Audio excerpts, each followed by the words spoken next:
말씀을 함께 봅니다. 민수기 32장 7절에서 8절.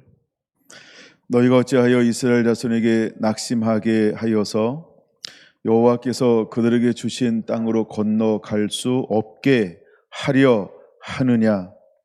너희 조상들도 내가 가데스 바나에서 그 땅을 보라고 보냈을 때에 그리 하였었나니. 아멘.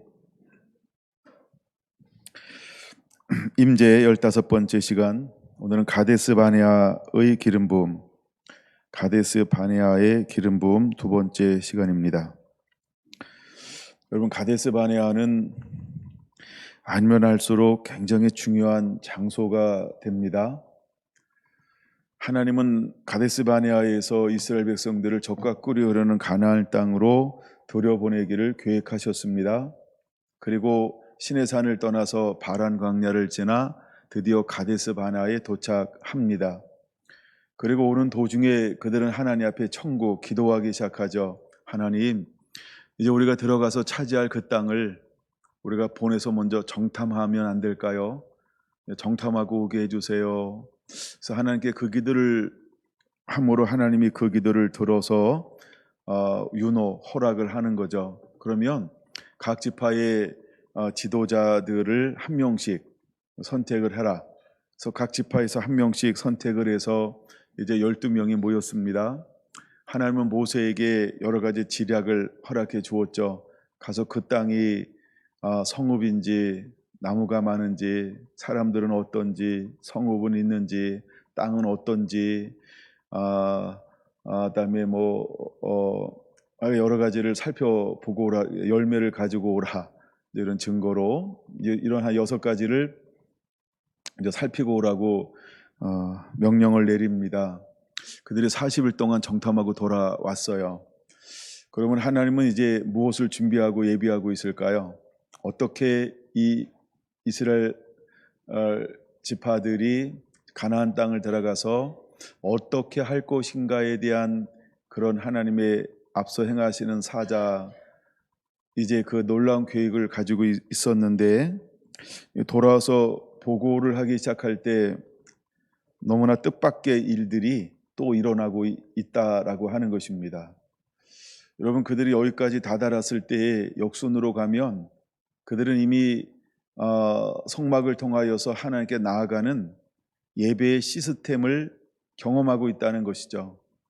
여러분, 성막을 그들이 새롭게 경험하는 것 중에 하나가 저는 첫 번째 이것을 부닥쳤다라는 생각을 한번 해봐요.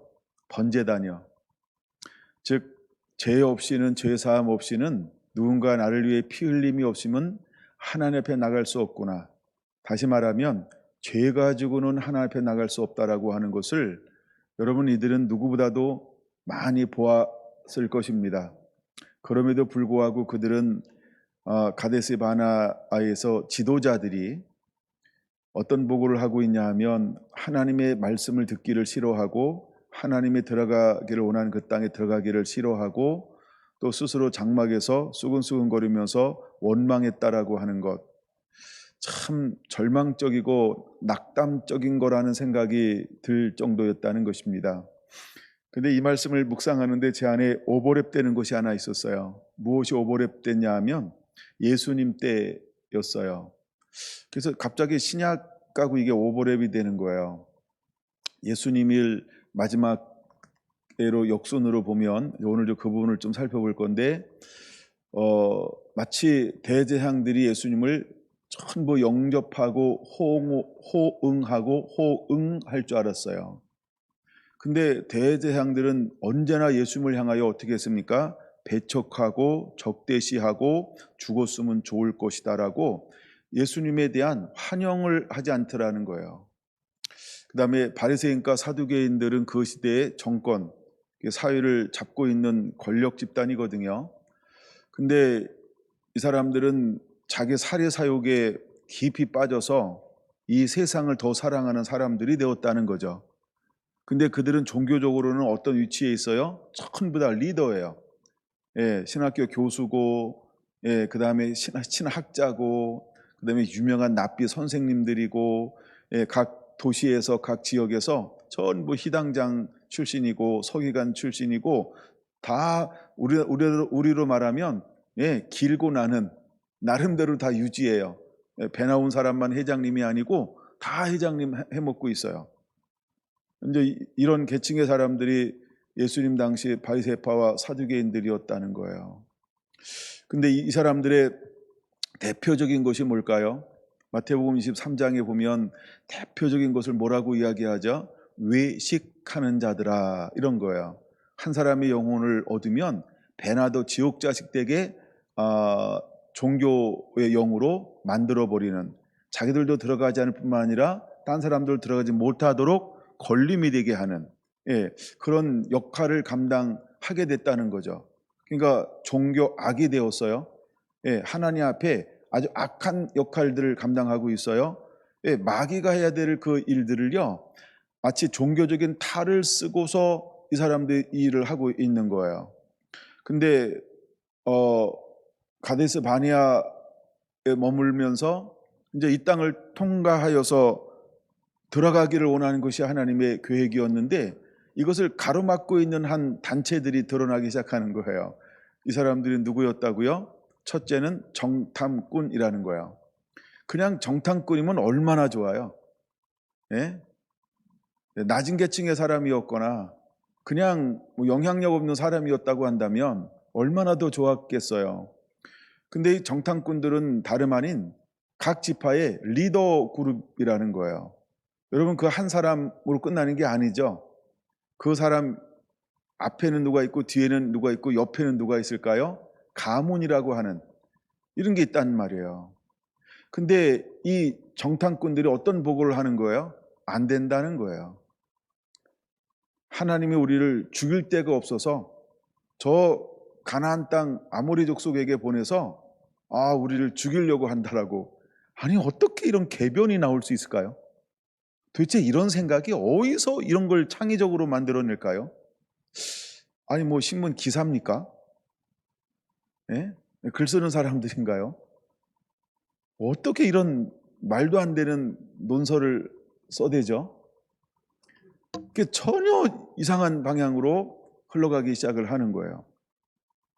그랬더니 지도자들이 그러니까 그를 따랐던 사람들은 누구 말을 들어요? 방금 전에 누구도 원망했다고 이야기했어요? 모세가 보이지 않을 때 그들은 껌뻑 죽었단 말이에요. 우리를 인도한 신이 보이지 않는다. 그래서 그들은 뭘 자행한 사람들이에요?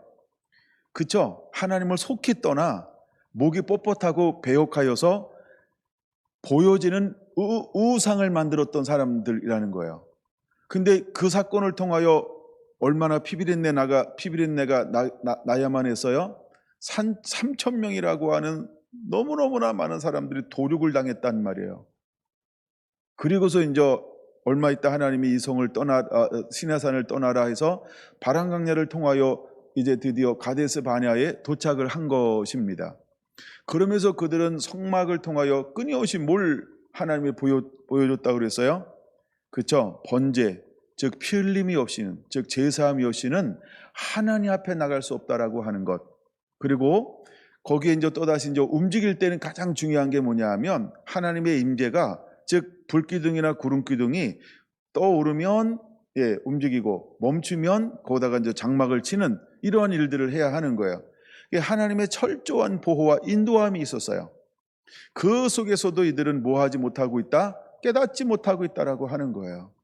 여러분, 이 사람들은 이제 애굽에 있을 때 또 열재앙부터 시내산까지 일어나는 모든 이적과 표적과 놀라운 하나님의 그 초자연적인 영역을 보면서 도대체 뭘 느끼고 있는 걸까요?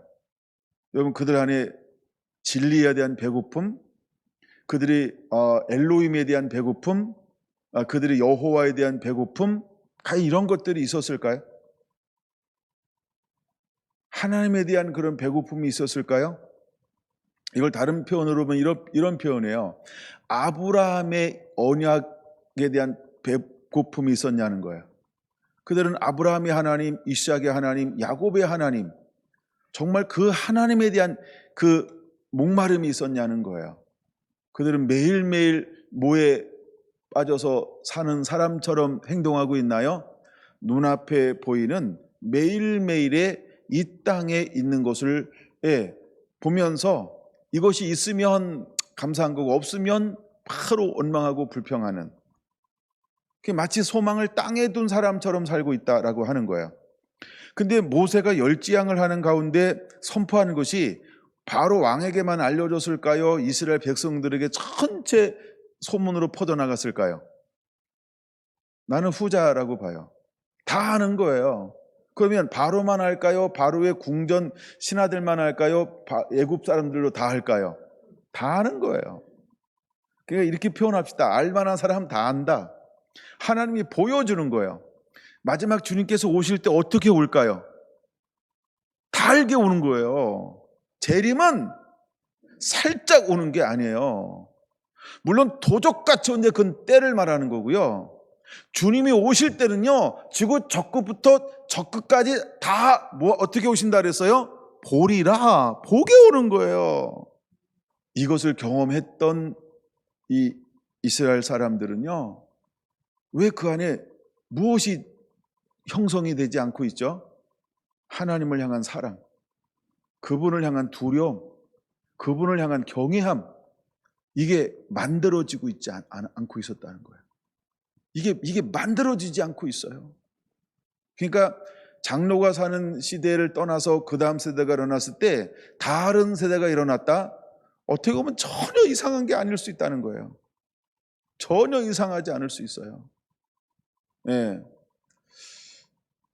정말 내 안에 하나님을 향한 온전한 마음이 없으면 아무리 우리가 예배를 보여주고 신앙교육을 하고 교회 교육을 하고 뭐 집회를 하고 뭐 세미나를 하고 뭘 해본들 그 안에 신앙이라고 하는 이 구심점이 만들어질까요? 표적을 보고 이적을 보고 병이 낫고 은사가 임하고 또 뭐 불이 임하고 뭐 바람이 임하고 생수가 넘쳐나고 이러면 하나님을 향한 그 경외함이 만들어질까요? 이미 우리는 많은 걸 경험했잖아요. 은사가 있어도 능력이 있어도 신유가 있어도 임재가 있어도 예언이 있어도 또 초자연적인 현상들이 있어도 그쵸? 우리가 진리 대신 그분 자신에 대한 열정과 사랑하고 보여지는 것하고 달라요. 그러니까 이스라엘 백성들이 뭔가 이 구심점이 아직도 만들어지고 있지 않고 있다라고 하는 거예요.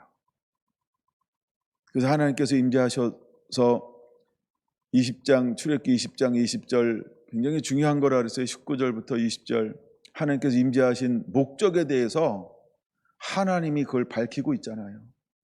나를 경외하게 하려 함이니라. 그러니까 이스라엘 백성들 마음속에 무엇이 형성되지 않고 있는 거예요? 경외함, 사랑함, 존중함, 순종함, 믿음, 진리에 대한 이 순전한 마음이 그것이 없다는 거예요. 예수님도 사실은 동일한 걸 하는 거예요. 요한복음에서 14장 15장에서 나를 경외하는 것이 곧 나의 친구다라고, 그에게 내 모든 것을 보여주게 될 거라고. 여러분 15장에서 말하는 게 출애굽기 20장 20절하고 동일한 거예요. 나를 경외케 하려 함이니라. 그 다음에 두 번째가 뭐라 그랬죠? 그래서 범죄치 않게 하려 함이니라. 아담이 실패한 이유는 뭐냐면 하나님의 사랑함이 잠시 떠났다 왔다 떠났다 왔다 그래서 범죄하는 거예요. 그러니까 이스라엘에게 뭘 보여주고 싶은 거예요? 나를 경외함을 마음을 하나님이 막 보여지는 현상으로 온 이유가 거기 있는 거예요. 예수님도 한 번은 그렇게 말하잖아요. 내가 이렇게 말하면 둘러선 무리들을 위함이요 라고 하잖아요. 그 어떤 건 몰래 나타나야 될 것도 있고 어떤 건 왜 나타나는지 안 보여지는 것도 있지만 어떤 건 나타나는 이유를 명확하게 설명하는 것도 있어요. 그러니까 현상이라고 하는 것은 살짝 나타나는 것도 있지만 보여지는 현상이 필요하다는 거예요. 양면이 다 필요하다는 거예요. 하나님이 그렇게 했던 목적과 이유가 분명하다는 거예요. 그럼에도 불구하고 이스라엘 백성들은 깨닫지 못하고 있다라는 거예요. 여러분 오늘 32장의 7절 이들은 어떤 마음을 품었어요? 낙심하게 하여서라고 말합니다. 낙심하게 만들었다는 거예요. 그 다음에 또다시 그들이 이 나중에 8절은 이제 주일날 좀 나눌 건데요. 이 8절 이렇게 말합니다. 너희 조상들도가 이제 두 번째죠. 그게 이제 그 20세 미만 계수받은 사람들에게 하는 이야기죠. 그러니까 7절은 선배, 부모 세대고요. 8절은 자녀 세대라는 거예요. 근데 이걸 잘 봐야 돼요. 그럼 자녀 세대를 들어야 됩니다.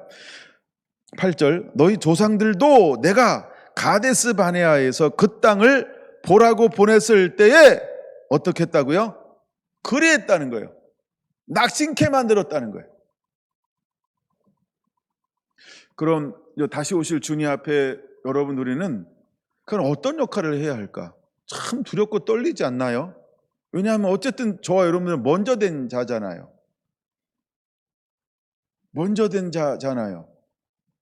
이제 또다시 주님 앞에 올 다음 세대, 그 다음 세대, 우리가 이제 육적인 나이만 다음 세대가 아니고요, 영적도 다음 세대가 있어요. 그럼 또다시 신앙생활을 그 사람에게 먼저 된 저와 여러분들은 과연 무엇을 보여주는 자가 되어야 할까? 이 말씀이 오버랩되는 것이 신명기 1장이에요. 26절, 신명기 1장 26절 그들은 어떤 상태라 그랬어요? 그 땅을 들어가기를 원하지 않아요. 명령을 거역해요. 27절 장막에서 그들은 수근수근 원망하는 사람이었어요. 왜 그들은 수근수근거리고 원망할까요? 하나님이 우리를 미워해서 아모리 사람에게 죽이려고 보낸대. 뭐 그래? 우리가 그걸 지금까지 몰랐던 거야? 정말 나쁘다 하나님. 그들이 뭐 하기 시작했어요? 낙심하는 거예요. 낙심. 아니 이런 소문 듣고 누가 일어날 수 있어요? 아니 그 거짓말을 듣고 거짓말을 진짜로 받아들이는 사람들이 어떻게 젖과 꿀을 흐르는 땅을 춤을 추며 기뻐하며 즐거워하며 들어갈 수 있을까요? 우리 가지 말자. 속고 있는 거 속는 거야. 마지막에 사탄이 할 수만 있으면 미혹할 거라는 걸. 그렇죠? 여러분 깨어 있어야 돼요. 그러니까 성경을 많이 보세요. 아멘. 제가 이제 올해 시작하면서 이제 전 신약을 다 봤는데, 그러니까 여러분 성경을요 계속 봐야 돼요. 말씀이 없어요. 우리가 어떤 내가 좋아하는 사람의 설교를 쫙 듣는다. 그것 가지고 지켜내지 못할 수 있어요. 성경을 많이 보셔야 돼요. 아멘. 성경 자체를 계속해서 봐야 돼요. 하여간 마지막에 사탄을 할 수 있으면 택함 받은 자도 미혹, 혼미케 할 거라는 거예요. 근데 지금 이스라엘이 혼미케 하고 있잖아요. 근데 그 선두에 선 사람들이 전부 누구예요? 리더라는 거예요. 앞선 사람들이라는 거예요. 네. 여기 소개가 안 되어지는 사람들 중에 한 분들이 장로 70명 그룹이었어요. 이분들은 어디 갔을까요? 돌아가셨나 보다. 아니 왜냐하면 택할 때 어떤 사람 택했어요? 나이 많아 늙은 이랬거든. 젊을 때 택해야 되나 봐요, 장로님. 제가 한번 고려 한번 해보겠습니다. 예. 근데 약간 이들이 그렇게 이제 원망을 했어요. 신명기 1장 28절 낙심하게 했어요. 지도자들이. 그들은 뭘 얘기해요? 팩트를 얘기해요. 팩트 너무 좋아하지 마세요. 뭐 팩트 체크하잖아 어디서도. 그렇죠? 여러분 팩트를 너무 좋아하지 마세요. 그래 팩트가 그래. 근데 그 팩트에 바라보는 시각은 어떤 시각으로 바라봐요? 전부 인본주의잖아요. 내 중심으로 바라보잖아요. 가치관이 내 가치관으로 바라보잖아요. 신본주의로 바라봅니까? 말씀을 중심으로 바라봅니까? 하나님의 시각으로 팩트 체크를 합니까? 아니잖아요. 근데 우리는 팩트 체크에 속을 수 있어요? 그럼 지도자들은 뭘 얘기해요? 팩트 체크를 하는 거야. 내가 가서 봤는데 이래. 이게 맞아요, 틀려요? 맞아요. 그렇죠? 맞을래? 근데 하나님이 볼 때는 그들은 어떤 걸 말하고 있는 거예요? 안 된다. 부정적이다. 그걸 우리는 팩트 체크를 못 해내요. 왜? 여러분 속지 마세요. 그거 속지 않아야 됩니다. 마지막에 미혹은 어마어마하게 무섭게 오는 거예요. 여러분들이 지금부터 소리 없이 기도해야 될 제목이 하나 있어요. 주여 분별력을 주시옵소서. 마지막 때 너무너무 중요한 은사 중에 하나는요, 분별력이 될 거예요. 분별이요. 분별. 그러니까 우리가 분별하려면은요, 이 그냥 말씀 자체를 그냥 계속 읽고 앓고 있고, 하여간 어쨌든 말씀을 먼저 깔아놔야 돼, 바닥에. 아니면 속아요. 아니, 아담도 속고 하와도 속잖아. 속잖아요. 사단은 예수님에게 오셔서, 와서, 예수님에게 와서 사단은 예수님도 속이려고 하잖아요. 근데 사단이 뭘 들이대요? 팩트 체크, 구약에 있는 말씀. 사단이요, 말씀을 인용하면서 예수님을 유혹해요. 말씀이네? 그러네? 그렇구나? 그리고 예수님이 반응했으면 어떻게 되는 거예요?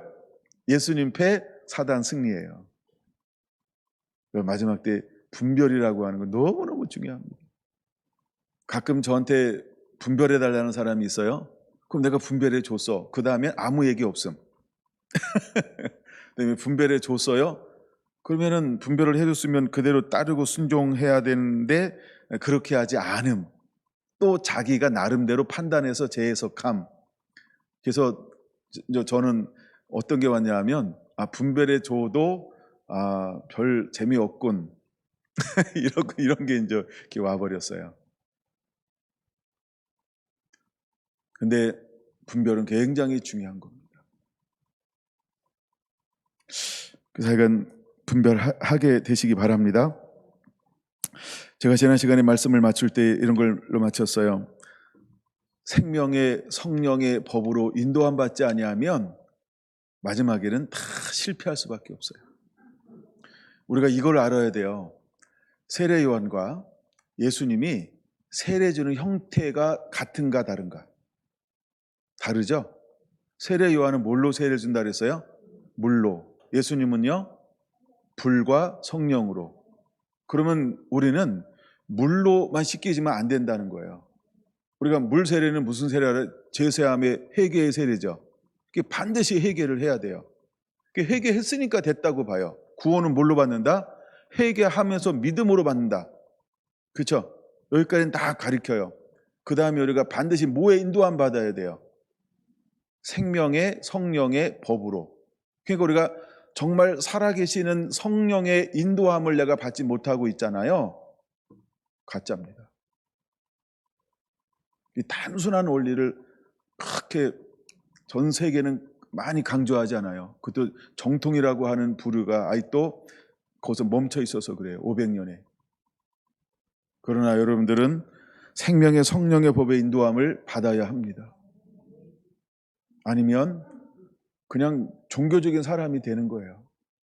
종교적인 사람이. 자, 오늘은 그 다음 거를 좀 지금까지 복습한 거예요. 이제 다음 거를 나눠드려야 되는데 기대하시기 바랍니다. 다음 거를 이제 한 30분 안에 나누려고 한번 해볼게요. 그러면 이제 신약으로 한번 넘어가서 마태복음 20장부터 한번 보겠습니다. 마태복음 20장 1절부터 16절을 눈으로 한번 쭉 훑어보시고 뭐에 대한 비유일까요? 포도원의 품꾼들이죠. 포도원은 우리가 하나님의 집, 하나님의 밭, 아니면 성도, 아니면 교회 뭐 이런 걸로 우리가 재해석할 수 있죠.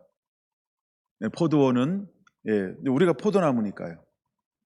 그러니까 이거 교회입니다. 그 다음에 뭐 우리가 개신교라고 부를 수도 있고. 자, 이른 아침에 1절, 이른 아침에 나가서 이제 품꾼들을 부르기 시작을 합니다. 자, 2000년 전부터 주님께서 사람들을 불렀어요.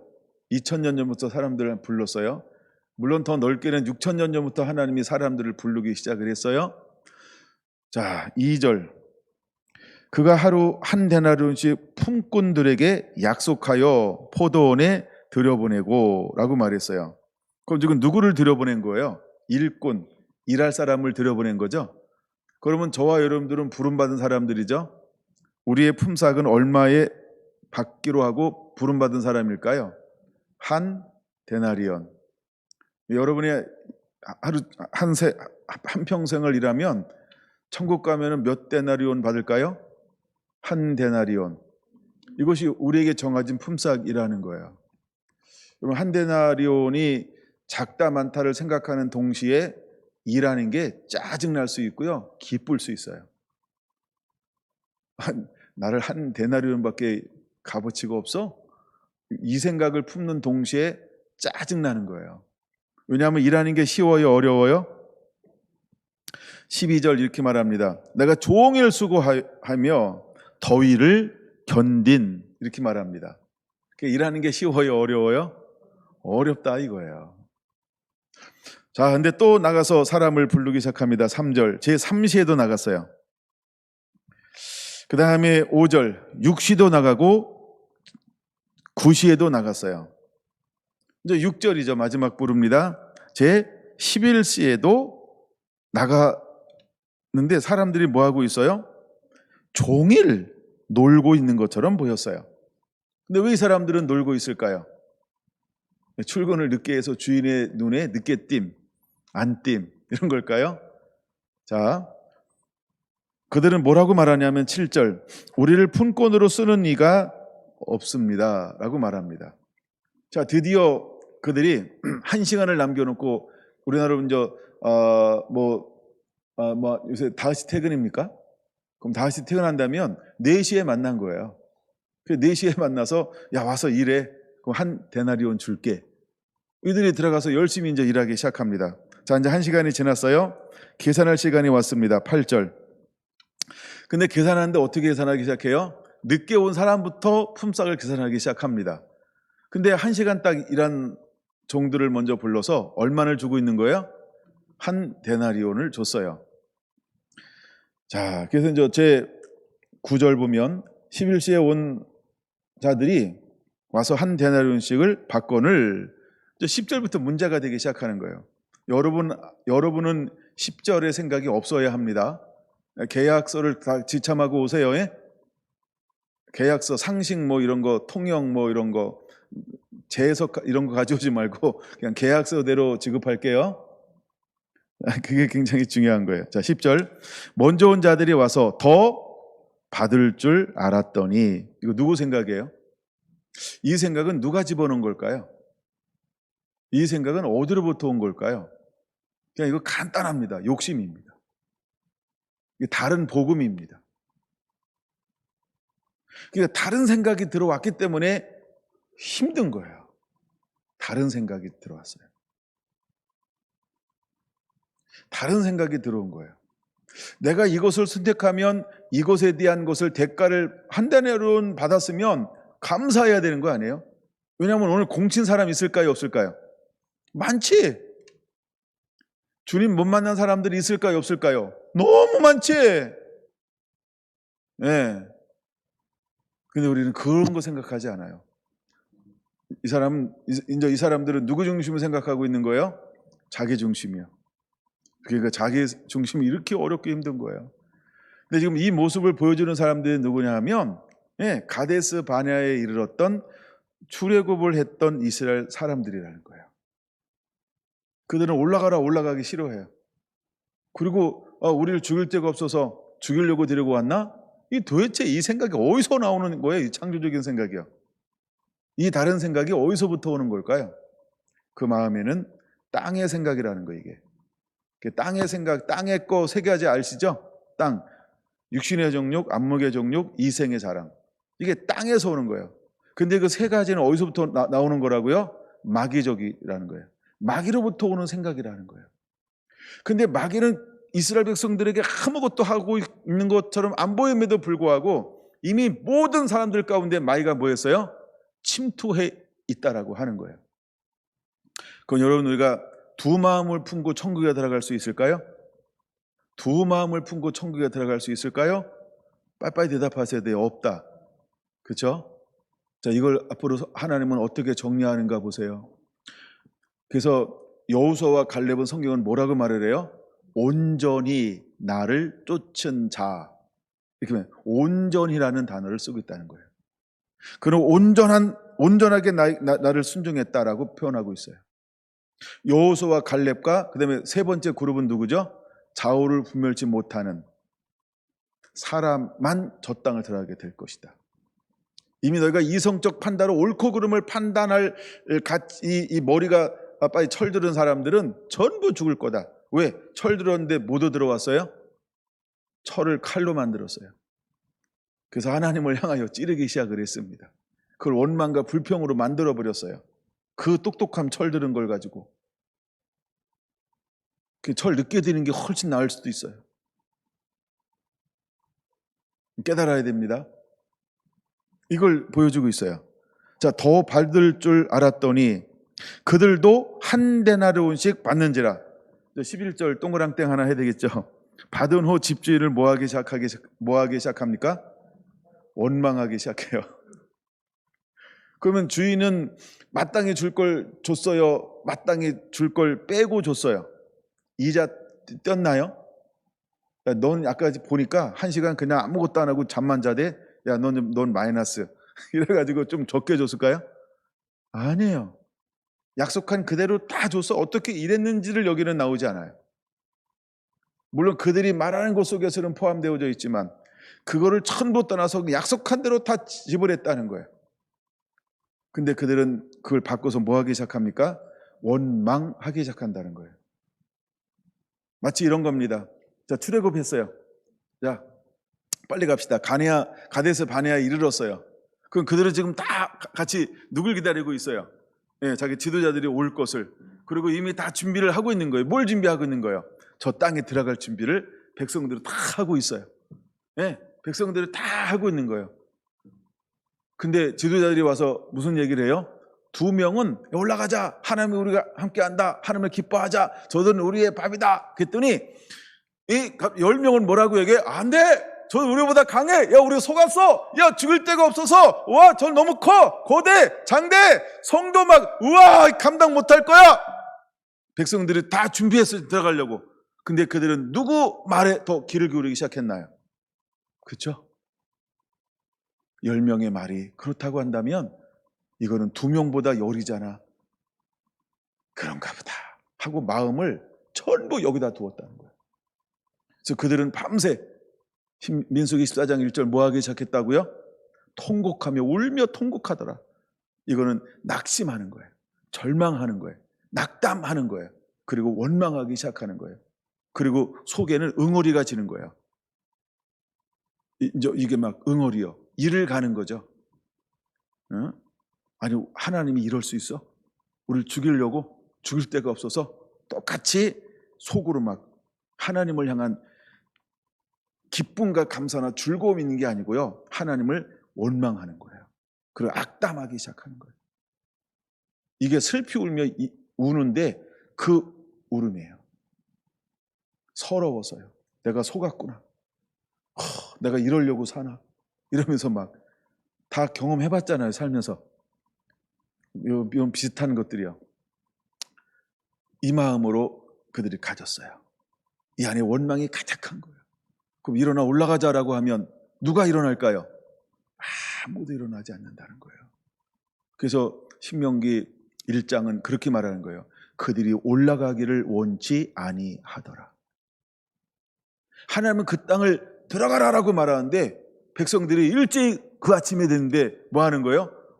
일어날 생각을 안 하는 거야. 우! 하나님이 여러분 우리가 뭘 일을 하려는데 일을 안 하려고 하면 열받아요, 열 안 받아요? 2월달 하나님의 이름이 나 보고 깜짝 놀랐어요. 질투하시는 하나님이요. 엘칸나. 난 저 단어를 사실 처음 봤어요. 네, 저 달력을 통해서 처음 봤어요. 평상시에 알고 있었던 히브리어는 아닙니다. 질투하시는 하나님을 저는 몰랐어요. 언어로는. 근데 엘칸나. 네, 아주 막 한국은 저걸 재밌게 사용할 수 있잖아요. 엘칸나. 질투하시는 하나님이시구나. 그러니까 우리가 모르는 거예요. 하나님은 질투하시는 하나님이라고 하는 거예요. 근데 여기서 이제 동일하게 기록되어져 있습니다. 보세요. 15절 그들은 뭐라고 말합니까? 15절. 마태복음 20장 15절. 내 것을 가지고 내 뜻대로 할 것이 아니냐. 내가 선함으로 내가 악하게 보느냐. 주인을 이 먼저 들어와서 일한 사람들은 뭐라고 갑자기 보기 시작하는 거예요?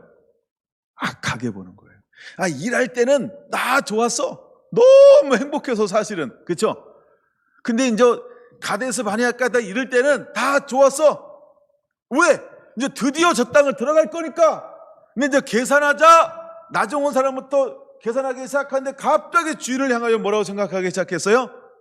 나쁜 놈. 저거 보통 나쁜 놈이 아니네. 내가 지금 굉장히 예쁘게 얘기하는 거예요. 이 정도로 얘기했을까요? 온갖 쌍욕을 다 하기 시작했겠지. 갑자기 주인이요, 교회로 말하면 이단이 됐어. 교회는 제일 심한 게 이단 만드는 거예요. 예. 세상은 강아지 만들고 막 이러고. 예. 갑자기 주인을 향하여 뭐 하기 시작했어요? 악하게 보느냐? 그러니까 주인을 나쁘게 생각하는 거예요. 이게 맞아요, 틀려요? 틀리잖아. 근데 이때는 누구 하나 그 같이 일한 사람들 중에서요, 뭔 소리야, 주인은 잘못한 거 없어. 우리가 더 일했으니까 더 받을 거 우리가 생각한 우리가 나쁜 거지. 한 대나리온 받으면 괜찮은 거요. 이것도 감사해요. 그 주인 잘못한 거 하나도 없어. 이렇게 소리치고 나온 사람이 안 보여요. 그 안에 숨은 뭐가 있는 거예요? 욕심이요. 누가 하나 데모해서 나도 혜택 받으면 좋겠다. 숨은 곳이 있다는 거예요. 네. 우리 가끔 그러지 않나요? 임금 협상할 때 뭐 협상하고 막 누가 대표로 나가서 막 하고 그러면 막 은근히 그래 네가 한번 해봐 응원하지 않아요? 그리고 되면 너무 좋아하고 안 되면 그렇지. 그럼 안 되면 여러분 나섭니까? 이런 심리가 이 안에 그대로 들어가 있어요. 그는 보여지는 것이 있고 안 보여지는 것이 있는데, 여러분 이것을 우리가 다스리지 않으면 어디를 못 간다? 그렇죠. 이렇게 그들이 어떻게 일했는가? 13절은 주인이 이렇게 말합니다. 내가 나와 한 데나리온의 약속을 하지 아니하였느냐? 내 것이나 가지고 가라. 나중 온 이 사람에게 너와 같이 주는 것이 내 뜻이니라. 그 다음에 이제 16절은 굉장히 중요한 거예요. 오늘은 조금만 나눕니다. 이와 같이 나중된 자로서 먼저 되고 먼저 된 자로서 나중이 되리라. 여러분, 전 이걸 좀 많이 묵상을 했어요. 이 말의 의미가 뭘까? 이게 또다시 이 의미가 좀 새롭게 열려지는 게 있는 거예요. 그럼 한번 여러분 생각해 보세요. 여러분은 나중된 자인가요? 먼저 된 자인가요? 성경에 여러분이 기록이 안 됐어도 한번 생각해 보자는 거예요. 나는 과연 먼저 된 자인가 나중된 자인가? 여기서 가장 중요한 것 중에 하나가 뭐냐 하면 감사입니다. 그렇죠? 감사한 거죠. 지금 한 데나리온 받는 거 보면서 이 친구들이 뭘 잃어버렸어요? 먼저 일한 사람이, 이른 아침에 온 사람, 그 다음에 3시에 6시에 9시에 온 사람들이 뭘 잃어버렸어요? 감사요, 만족이요, 즐거움이요, 행복이요. 그러니까 하나님이 기뻐하시는 성품들을 전부 잃어버렸어요. 그리고 어떤 성품들이 드러나기 시작한 거예요? 육의 소욕. 그렇죠? 육의 소욕의 성품들이 그들을 압도하기 시작을 한 거죠.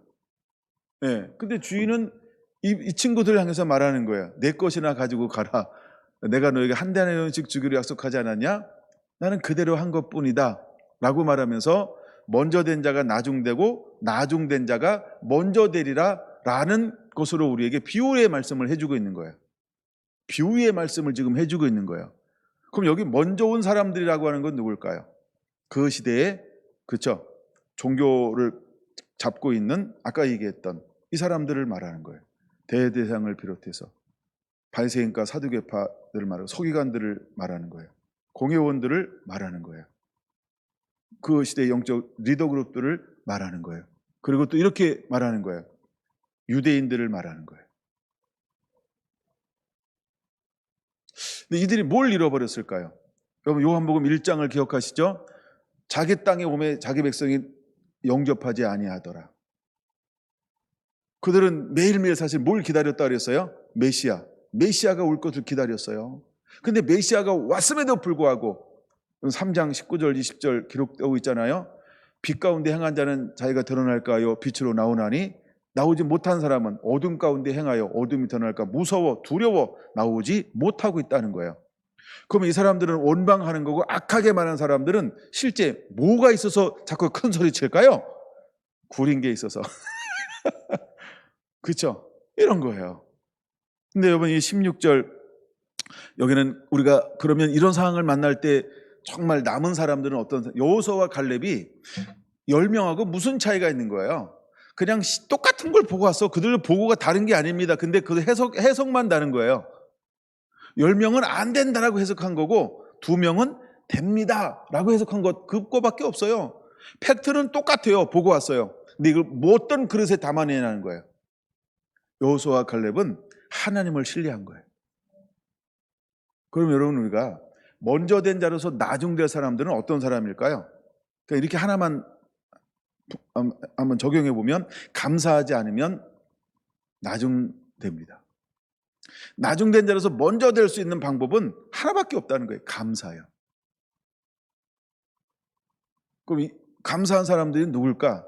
그냥 성경에 생각나는 인물, 저는 이런 사람이 떠올랐어요. 욥.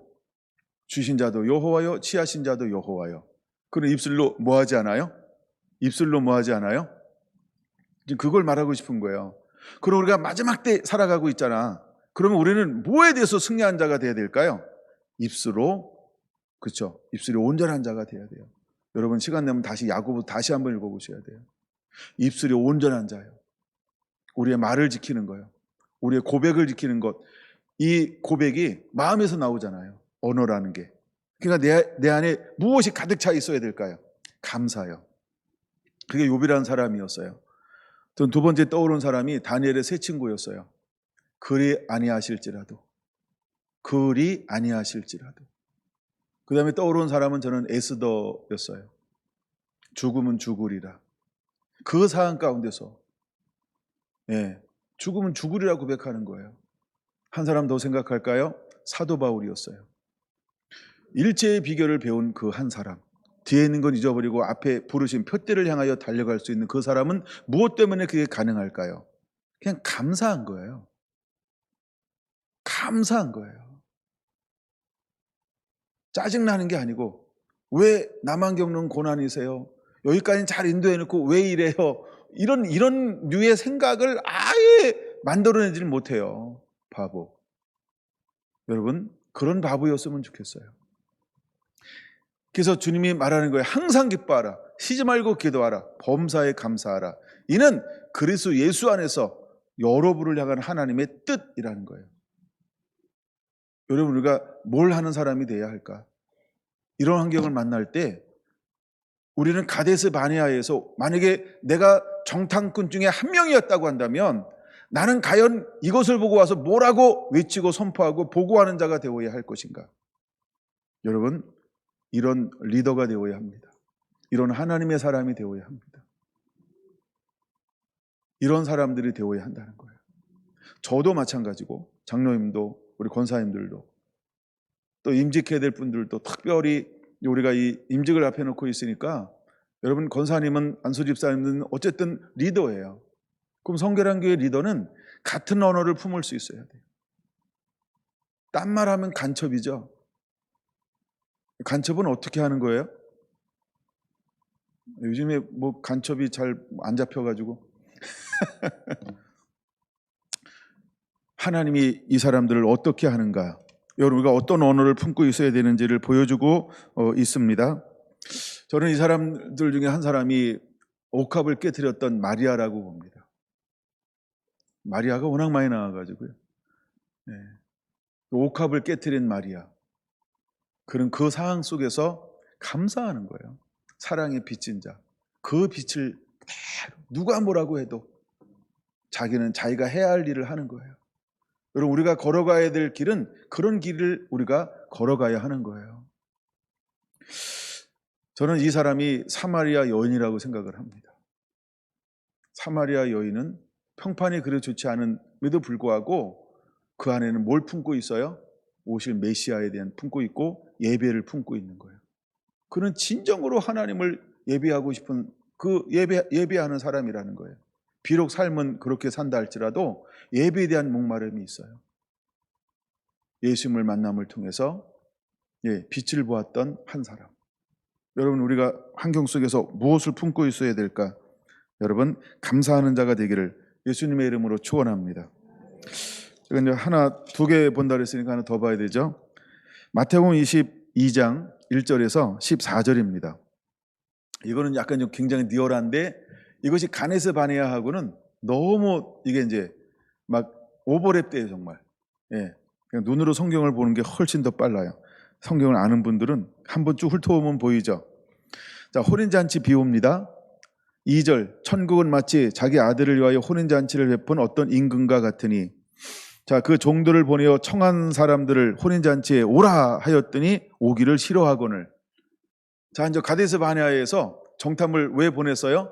어떻게 들어가서 이것을 할 것인가라고 하는 각 지파보고 전략과 전술, 그 하나님의 계획을 더 기쁨과 즐거움과 온전함으로 어떻게 하면 더 아름답게 순종해낼 수 있을까? 뭐 이런 계획을 세우는 거죠. 먼저 보는 이유는 이것 이외에는 없어야 합니다. 근데 이것을 이제 사람들을 청함을 받았어요. 누가 청함받은 사람이에요? 아브라함의 언약, 이삭의 언약, 야곱의 언약을 통해서 이제 때가 되니까 하나님께서 이들을 출애굽시켰어요. 그리고 드디어 가데스 바네아까지 인도했어요. 그들에게 젖과 꿀은 땅을 줄 거예요. 이들은 하나님의 소유고 거룩한 백성이에요. 그리고 제사장 나라가 되어져야 할 구별된 사람들이었다는 거예요. 천국을 하나님이 그들에게 주기로 예비해 놓았어요. 그래서 이들은 청함받은 사람이에요. 이스라엘은. 그렇죠? 이 사람들은 청함받은 사람이에요. 근데 이 사람들이 그 젖과 꿀이 땅을 향하여 들어갈 마음이 있었다 없었다? 나 싫어요. 그들이 신명기 1장에서 들어가기를 싫어하며 올라가기를 싫어하며라고 말하고 있다 그랬잖아요. 그때는 2절 이들이 뭐라고 이야기합니까? 3절 뭐라고 말합니까? 오기를 싫어하거늘. 천국 잔치를 배설했는데 다 이제 저기 첩정장 받을 때는 왜 나는 안 줘? 이래가지고 이제 또 뿔난 사람들도 있겠죠. 근데 이제 또 얼마나 기뻐했을까? 오, 나는 잔치에 초대받았어. 와, 신난다. 와, 좋아라. 그리고 얼마나 시간이 지났을까? 왜 드디어 이제 오라는 연락이 왔어요. 근데 받았을 때는 얼마나 좋아했어요. 못 받아서 저기 한 사람도 무지 많을 텐데 그때는 너무 자랑스럽게 생각했겠죠? 와, 나는 저 집에 초대장 받았어. 이제 외국에는 초대장이 없으면 못 들어가잖아요. 우리 문화하고 약간 다르니까. 근데 어떤 일이 벌어졌어요? 싫어한다는 거예요. 왜 싫어할까요? 이유는 여기는 두 가지가 나오고 누가복음 14장에 하나가 더 나오죠. 그럼 마태복음엔 두 가지 이유가 무엇일까요? 첫째, 15절 보세요. 돌아보지도 않고 거절합니다. 이야, 5절. 돌아보지도 않고 거절하죠.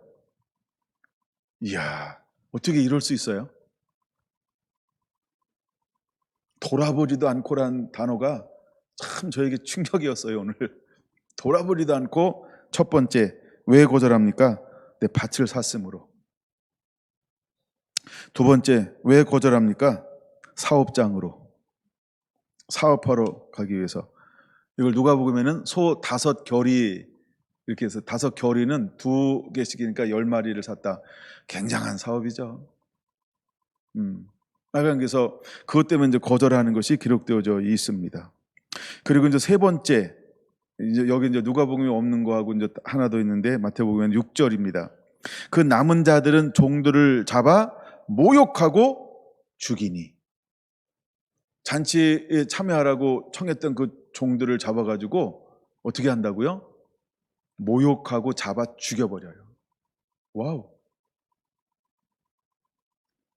얼마나 세상을 사랑하면, 얼마나 주님이 이 땅 가운데 오는 것을 싫어하면, 근데 그들은 지금 교회 밖에 있어요? 교회 안에 있어요? 교회 안에 있어요. 여러분, 원망하는 사람들이, 불평하는 사람들이, 시험하는 사람들이 교회 밖에 있는 거예요? 이스라엘 밖에 있는 거예요? 이스라엘 안에 있는 거예요? 출애굽 안 한 사람들이 출애굽한 사람들이에요. 함께 하나님의 그 불기둥, 구름기둥 막 그런 이런 걸 다 경험하고 누리는 사람이에요? 누리지 않는 사람이에요? 전부 누리고 있음에서도 불구하고 그들은 끊임없이 뭐 하는 거예요? 끊임없이, 그렇죠? 그러면 청함받은 사람들은 교회 밖에 있는 사람이에요? 교회 안에 있는 사람이에요? 그렇죠?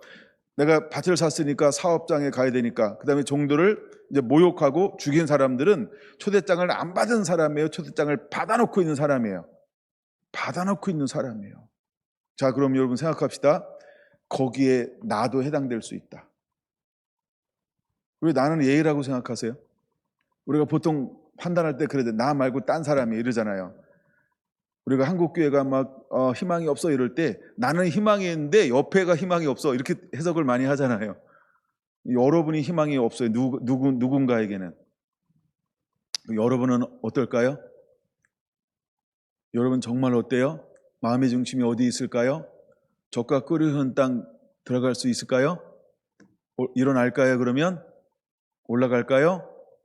그럼 누가 어떤 보고를 하든지 내가 만난 예수님, 내가 들은 말씀에 의하면 저 땅은 하나님이 우리에게 주시길 기뻐하셔. 자, 우리 올라가자. 그래서 여호수아 2, 여호수아 3 막 일어나야 되는 거 아닐까요?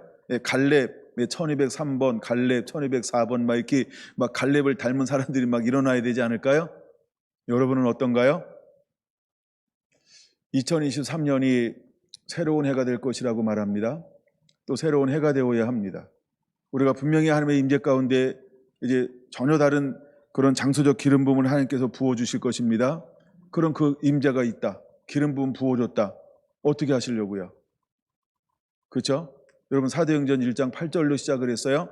성령이 너에게 임하시면 땅까지 이르러 내 증인 되라는 거예요. 근데 나는 뭐만 하길 원하는 사람도 있을까요? 능력은 받되 땅끝은 네가 가리. 이럴 수 있다는 거예요. 내가 왜 가? 이럴 수 있어요. 받는 거하고 가는 거하고 다르거든요. 은혜를 누리는 거하고 내가 은혜를 가지고 살아가는 거하고 다를 수 있어요. 근데 지금 이스라엘 백성들은 어떤 생각을 가지고 있는 거예요? 뭔가 좋은 거는 다 받으려고 하는데 그분을 위해서 사는 이 삶은 나는 아직 아니야 라고 하는 사람이 청함받음과 택함받음의 차이예요. 다 청함은 받았어요. 그렇죠? 마지막 말씀 뭐라고 말합니까? 14절 청함을 받은 자는 많되 택함을 입은 자는 적으니라. 그럼 여러분 이제 우리가 크리스찬이 되었어요. 기독교인이 되었어요. 때로는 성도도 되고 세례도 받고 우리는 뭐 권차를 안 세우니까 집사님도 되고 장로님도 되고 다 됐어요. 근데 그것만 하려고 그러는 거예요. 뭐는 하지 않고요. 그 다음 거요. 뭘 우리가 은혜 받는 건 좋아.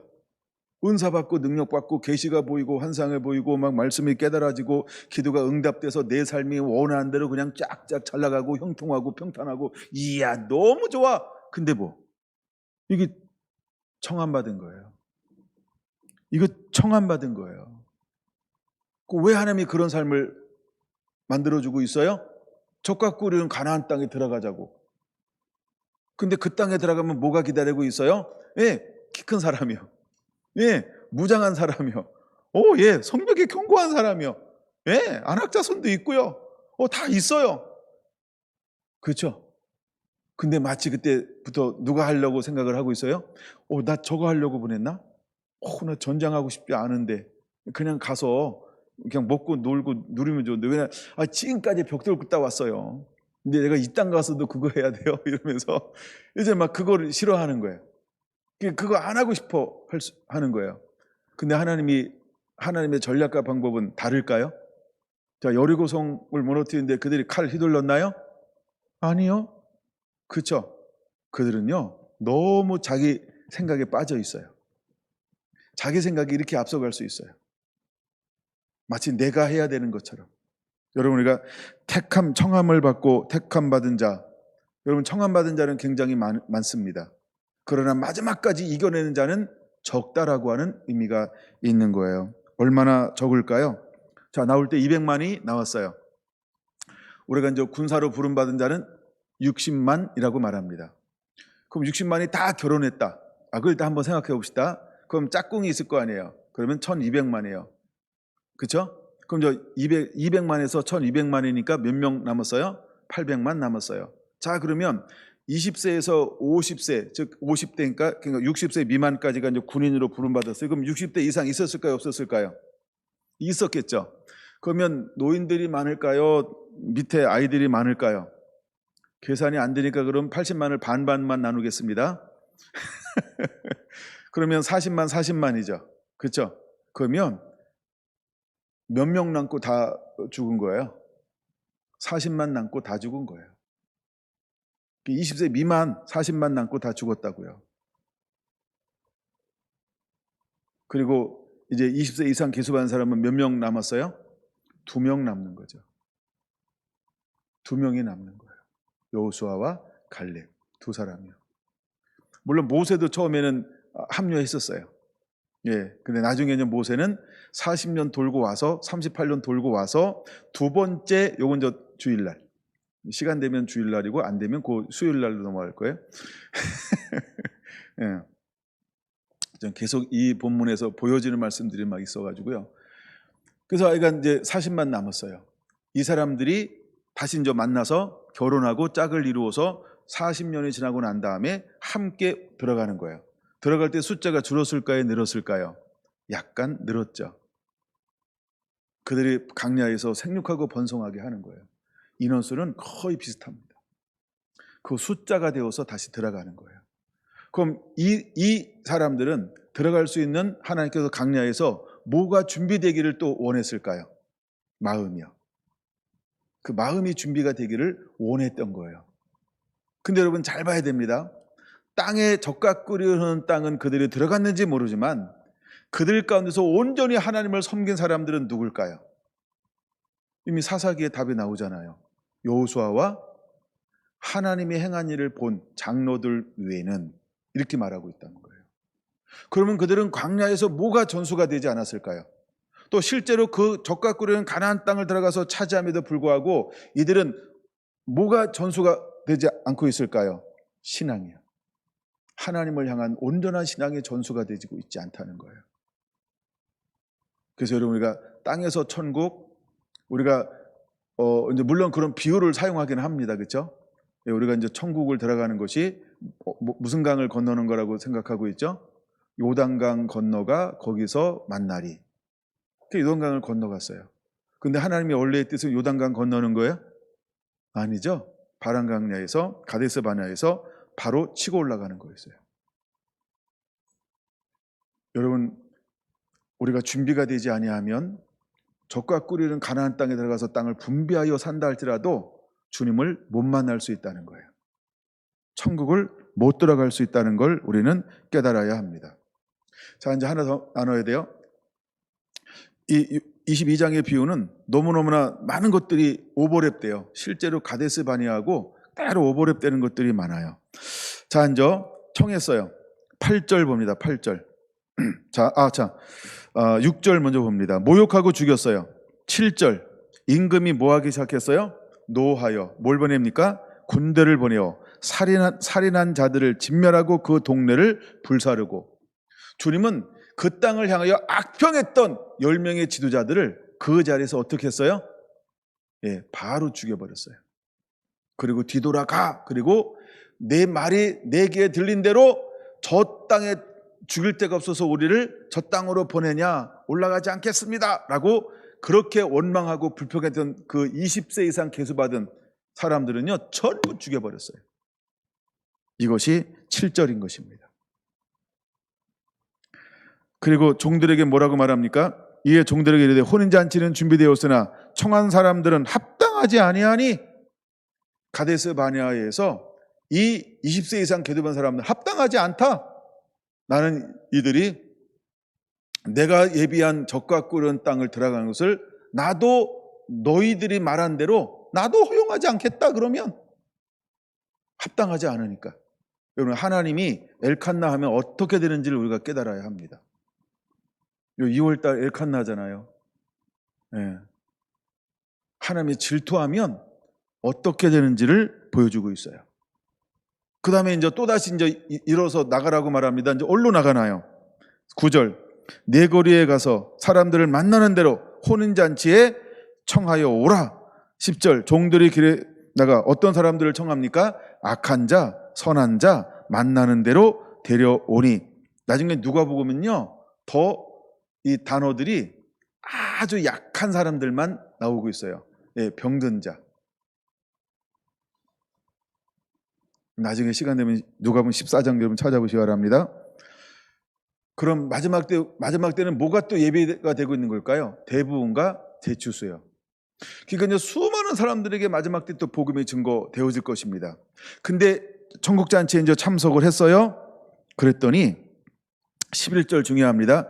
임금이 손님들을 보러 들어올세 거기서 예복을 입지 않은 한 사람을 보고 이르되 친구여 어찌하여 예복을 입지 않고 여기 들어왔느냐 하니 그가 아무 말도 못하거늘. 그 이제 마지막 때 대부흥과 대추수가 막 이렇게 올 때는요, 또다시 교회 안에 어떤 사람들도 앉아 있을 수 있다는 거예요. 예복을 입지 않은 사람이 또 앉아 있을 수 있어요. 그럼 예복을 입지 않은 사람은 어떤 사람일까요? 이스라엘 백성들이 출애굽할 때 누가 섞여 있었어요? 잡족이요. 근데 이 잡족 때문에 누구든 무너지게 해서 이스라엘도요. 그럼 이스라엘도 옷 입었다가 어떤 옷으로 갈아입을까요? 그렇죠. 잡족의 옷을 입는 거예요. 잡족의 옷을 입기 시작하는 거예요. 여러분, 우리가 예복이라고 하는 게 무슨 의미가 있는지를 우리가 그걸 깨달으면 이게 그냥 보여요.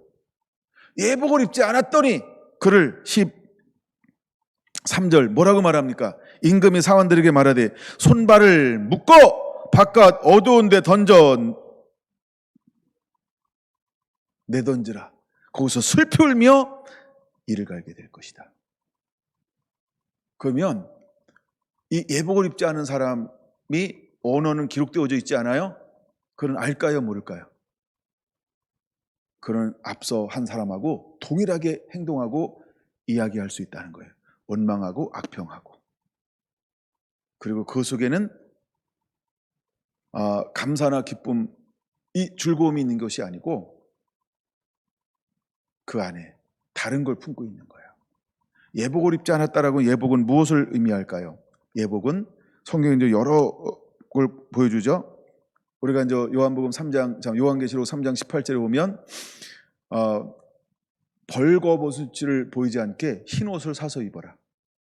대표적인 게 19장 8절이에요. 세마포 옷을 입어라. 이는 성도들의 옳은 행실이로다. 성도들의 옳은 행실을 입어야 합니다. 말라기 3장 2절에 언약의 사자가 올 때 두 번째가 뭘까요? 그렇죠? 두 번째가 뭐죠? 표백하는 잿물로 씻어. 이건 옷을 말하는 거예요. 그건 전부 이건 뭘 보여주나요? 회개를 말하는 겁니다. 옷을 바꿔 입어요. 여러분 출애굽기 시내산에 주님께서 임재할 때도 어떻게 예비하라 했어요? 두 번째가 너는 스스로 성결케 하고 옷을 빨아 회개하고, 세 번째 기다리라. 옷을 빠는 것은 회개를 말하는 거예요. 그럼 회개라고 하는 게 뭘까요? 말씀의 회복을 말하는 거예요. 언약의 회복을 말하는 거예요. 그래서 요한일서 하나 찾아볼게요. 요한일서 1장 7절. 요한일서 1장 7절. 그가 빛 가운데 계신 것 같이 우리도 빛 가운데 행하면 우리가 서로 사귐이 있고 그 아들 예수의 피가 우리를 모든 죄에서 깨끗하게 하실 것이요. 이것이 바로 행실, 예복이라는 거예요. 이제 여러분 우리가 말씀을 온전히 청종하지 않는 삶을 드러내지 않으면, 우리가 예복을 입지 아니하면 청함은 받을 수 있어요. 그 자리에 와서 앉을 수도 있어요. 주인이 오기 전까지 그 자리에서 막 큰 소리를 칠 수도 있고, 누릴 수 있어요. 그리고 장이 될 수도 있고 어마어마한 걸 함께 즐길 수 있어요. 그러나 주인의 눈에 띄면 그때는 끝나는 거예요. 그때 사안을 통하여 이 친구를 어떻게 대우하나요? 손발을 묶고 바깥 어두운 데 내어 던지라. 거기서 슬피 울며 이를 갈미 있으리라. 왜 슬피 울며 이를 갈까요? 그러면 민수기 14장 1절에서 그들이 슬피 울며, 이거는 도대체 어떤 울음이었을까요? 통곡하는 거예요. 하나님을 원망하는 거예요. 하나님을 이를 가는 거예요. 하나님 나쁘다, 악하게 하나님을 여기는 거예요. 뭔 생각하지 않아요? 순종을 한 거 생각하지 않아요. 자기 삶을 점검하지 않아요. 여러분, 마지막 때 우리가 가데스 바네아에 이르렀다 할지라도 온전히 우리가 순종하지 않으면, 여호수아 갈렙처럼 믿음의 진리의 말씀에 붙들리지 아니하면, 우리가 혼인잔치에 참여했다 할지라도 예복을 입고 있지 않으면 우리는 쫓겨남을 당할 수 있다는 걸 깨달아야 돼요. 이제 이 기름 부음이 임합니다. 가데스 바네아의 기름 부음이 임합니다. 하나님 이 장소에 우리를 올라가게 하실 것입니다. 여러분, 우리는 그분 앞에 온전히 설 수 있도록 예비됨이 필요한 것입니다. 여러분, 마음을 성결케 하시기 바랍니다. 손을 깨끗하게 하시기 바랍니다. 여러분, 두 마음을 품은 자들은 마음을 성결케 해야 할 줄로 믿습니다. 할렐루야. 우리가 말씀을 온전히 순종하는 자가 되어야 할 줄로 믿습니다. 예, 우리가 두렵고 떨림으로 설 줄 아는 게 필요해요. 하나님 앞에. 주님은 반드시 이때를 우리를 향하여 오고 있고 우리가 달려가고 있습니다. 여러분, 우리가 택함받은 자가 되어야 합니다. 청함받은 것으로 기뻐하지 말고요, 이제는 택함받은 자가 되어야 할 줄로 믿습니다. 우리가 단순히 신앙생활을 하는 것으로 즐거워하지 말고, 내가 온전히 순종하고 있는가, 내가 하나님의 기쁨인가, 내가 말씀으로 살아가고 있는가, 여러분, 내가 택함받은 자가 되어야 할 줄로 믿습니다. 여러분, 택함받은 자는요, 하늘의 부르심이 있어요. 그래서 이 장수적 기름 부음을 만난 사람들은 하나같이 다 어떤 사람들일까요? 내가 얻고 내 안에 예수 그리스도로 새롭게 사는 사람들인 것입니다. 우리 안에 이런 은혜들이 임해야 할 줄로 믿습니다. 그래서 함께 이제 주님께서 원하시는 그 땅 들어가는 자가 되어야 합니다. 여러분에게 이 은혜가 그대로 풀어지게 되기를 예수님의 이름으로 축원을 드립니다. 기도하겠습니다.